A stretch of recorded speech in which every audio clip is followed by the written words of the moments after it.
শুরুতে জানিয়ে দেব, মধ্যপ্রাচ্যে বিপজ্জনক সংকট তৈরির দায়ে পশ্চিমাদের নিতে হবে হুঁশিয়ারি ইরানের।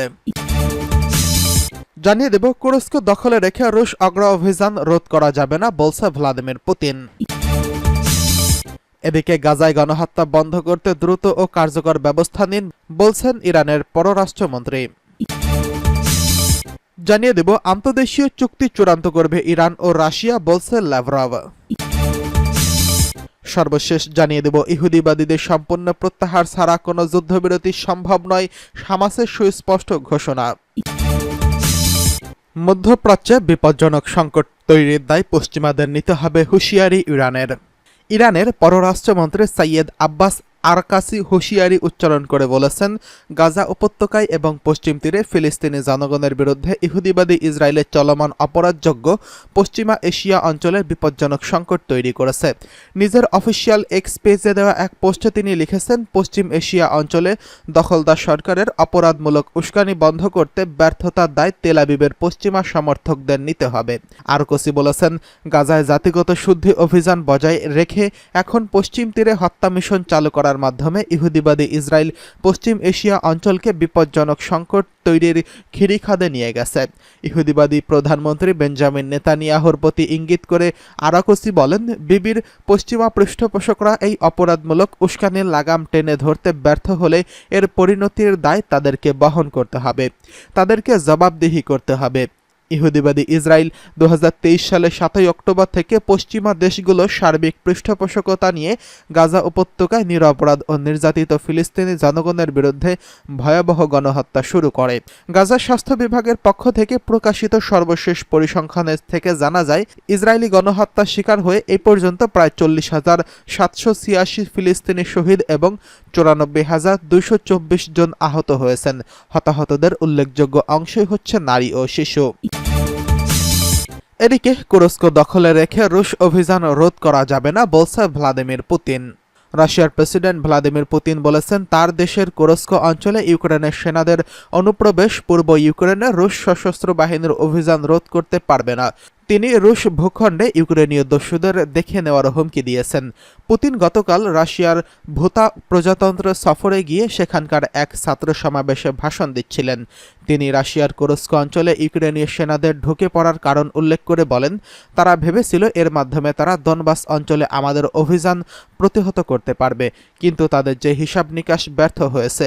গত 6 আগস্ট ইউক্রেনের সেনাবাহিনী রাশিয়ার তুরস্ক অঞ্চলে আগ্রাসন চালায়। তারা পরবর্তী সীমান্তবর্তী ওই অঞ্চলে কয়েক ডজন গ্রাম ও শহরের নিয়ন্ত্রণ গ্রহণ করেন। ওই অতর্কিত অনুপ্রবেশের ফলে তুরস্ক অঞ্চলে প্রায় 1,30,000 মানুষ বাস্তুচ্যুত হন। তবে ইউক্রেন তার তুরস্ক আগ্রাসনের লক্ষ্য অর্জন করতে না পারলেও কিয়েভের সেনারা স্থানীয় বাসিন্দাদের জন্য কঠিন পরিস্থিতি তৈরি করছেন বলে স্বীকার করছেন ভ্লাদিমির প্রেসিডেন্ট পুতিন। তিনি বলেন, তুরস্ক অঞ্চলের লোকজন তাদের বাড়িঘর ত্যাগ করতে বাধ্য হয়েছেন। ফ্রন্টলাইনে রুশ সেনারা অভূতপূর্ব সাফল্য অর্জন করেছেন বলেও দাবি করেছেন প্রেসিডেন্ট পুতিন। তিনি বলেন, বিভিন্ন ফ্রন্টে রুশ সেনারা যে গতিতে অগ্রসর হয়েছে তার বেশ কিছু সময় ধরে সম্ভব ছিল না। গাজায় গণহত্যা বন্ধ করতে দ্রুত ও কার্যকর ব্যবস্থা নিন, আয়ারল্যান্ডের পররাষ্ট্রমন্ত্রীর আহ্বান। ইরানের পররাষ্ট্রমন্ত্রী সৈয়দ আব্বাস আরাকসি বলেছেন, গাজা উপত্যকায় ইসরায়েলি গণহত্যা অভিযান বন্ধ করতে আন্তর্জাতিক সমাজকে দ্রুত ও কার্যকর ব্যবস্থা গ্রহণ করতে হবে।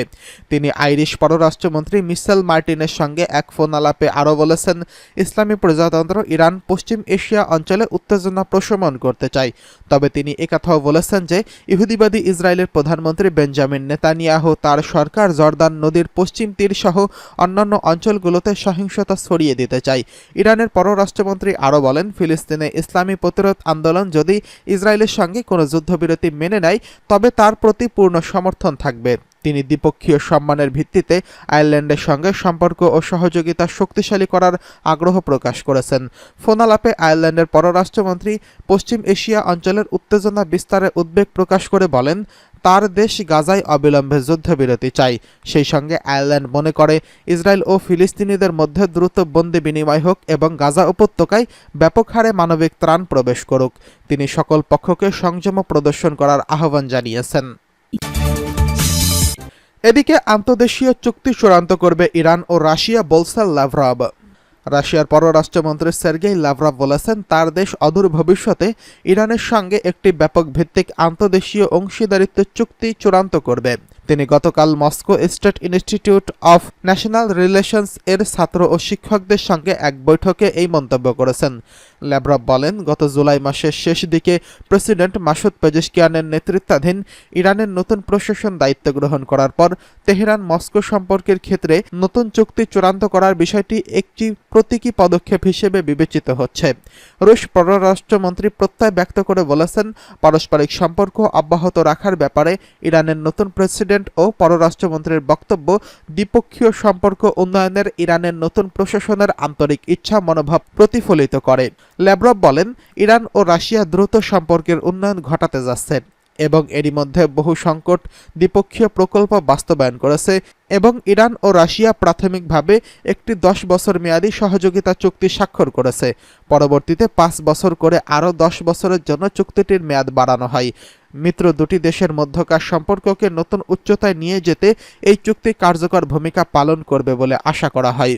উভয় দেশ দ্বিপক্ষীয় কৌশলগত সহযোগিতা শক্তিশালী করার চেষ্টা করছেন, যা পরবর্তী 20 বছরের জন্য তাদের সম্পর্কের ধরন চূড়ান্ত করবে। ইহুদিবাদীদের সম্পূর্ণ প্রত্যাহার ছাড়া কোনো যুদ্ধবিরতি সম্ভব নয়, হামাসের সুস্পষ্ট ঘোষণা। ফিলিস্তিনে ইসলামী প্রতিরোধ আন্দোলন হামাসের সিনিয়র নেতা খলিল আল হাইয়া বলেছেন, গাজা উপত্যকার ফিলাডেলফি, নেটজারিম এবং রাফা করিডোর থেকে ইহুদিবাদী সেনা সম্পূর্ণভাবে প্রত্যাহার ছাড়া গাজায় কোনো যুদ্ধবিরতির চুক্তি করা সম্ভব নয়। আল হাইয়া আজ আল জাজিরাকে বলেছেন, ইহুদিবাদী সরকার পুরো অঞ্চলে আগুন লাগানোর লক্ষ্য ঠিক করেছে। তিনি বলেন, ইসরায়েলের যুদ্ধবাজ প্রধানমন্ত্রী বেঞ্জামিন নেতানিয়াহু এবং ইসরায়েলি বন্দীদের চেয়ে ফিলাডেলফি করিডোরকে বেশি গুরুত্বপূর্ণ বলে মনে করেন। হামাস নেতা বলেন, করিডোর নেতানিয়াহুর কাছে সর্বোচ্চ অগ্রাধিকার পাচ্ছে, কারণ তিনি বন্দীদের মূল্যহীন মনে করেন। আল হাইয়া জোর দিয়ে বলেন, নেতানিয়াহু বন্দীদের প্রতিদিন বিনিময়ের প্রস্তাব প্রত্যাখ্যান করেছে। আমরা মার্কিন প্রেসিডেন্ট জো বাইডেনের প্রস্তাব গ্রহণ করেছি, কিন্তু নেতানিয়াহুর নতুন শর্ত আরোপ করেছেন এবং হামাসকে নতুন শর্তে আলোচনায় মনোযোগ না দেওয়ার জন্য অভিযুক্তও করেছেন। অন্যদিকে ইসরায়েলের প্রধানমন্ত্রী নেতানিয়াহুর বিরুদ্ধে 7 লাখেরও বেশি ইহুদিবাদী ইসরায়েল গত রোববারে বিক্ষোভ ও প্রতিবাদ সমাবেশগুলোতে যোগ দিয়েছেন। প্রতিবাদীদের মধ্যে ইসরায়েলি সংসদের কয়েকজন সদস্যকেও দেখা গেছে। ইসরায়েলি সংবাদ সূত্রগুলো জানিয়েছে, গোটা ইসরায়েল গত রাতে যেসব গণবিক্ষোভ করছে ইহুদিবাদী ইসরায়েলিরা, সেসবের মধ্যে সবচেয়ে বড় সমাবেশটি হয়েছিল তেল আবিবে। সেখানে জড়ো হয়েছিল 5 লাখ ইসরায়েলি। নেতানিয়াহু বন্দীদের হত্যা করেছে বলে তারা স্লোগান দেন। ইসরায়েলি পুলিশ 29 বিক্ষোভকারীকে গ্রেফতার করার খবর দিয়েছে। পুলিশের নিক্ষেপ করা শব্দ বোমায় আহত হয়েছে ইসরায়েলি সাংসদ নামেজ লাজিমি। নেতানিয়াহুর টালবাহানার কারণে হামাসের সঙ্গে ইসরায়েলের যুদ্ধবিরতির চুক্তি আলোচনা সফল হচ্ছে না বলে প্রতিবাদীরা ক্ষোভ প্রকাশ করে আসছেন। প্রতিবাদীরা বন্দীদের পরিবারের প্রতি সমর্থন জানিয়ে গোটা ইসরায়েলের সাধারণ ধর্মঘট পালন করবে বলে ঘোষণা দিয়েছেন।